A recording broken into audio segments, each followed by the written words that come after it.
সহজ ম্যাচকে কঠিন করে তুলে লজ্জাজনকভাবে পরাজিত হলো বাংলাদেশ এশিয়া কাপের মঞ্চে ভারতের বিপক্ষে।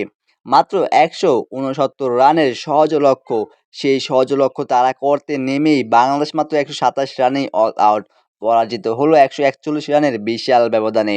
এবং আজ পাকিস্তানের বিপক্ষে অঘোষিত সেমিফাইনালের জন্য মাঠে নামে বাংলাদেশ, যারা জিতবে তারাই চলে যাবে ফাইনালে।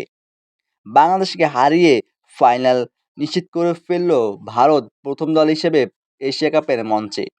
এশিয়া কাপ ২০২৫ সুপার 4 বাংলাদেশ বনাম ইন্ডিয়া।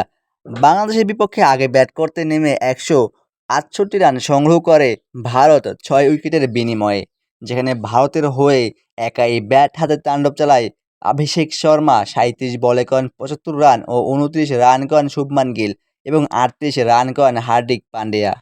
বল হাতে বাংলাদেশের হয়ে সর্বোচ্চ ২ উইকেট শিকার করেন রিশাদ হোসেইন।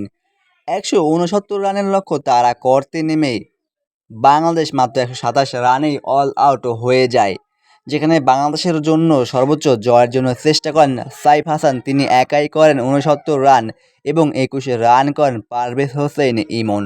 বল হাতে ভারতের হয়ে সর্বোচ্চ ৩ উইকেট শিকার করেন কুলদীপ যাদব ও ২ উইকেট করে শিকার করেন বরুণ চক্রবর্তী এবং জাসপ্রীত বুমরাহ।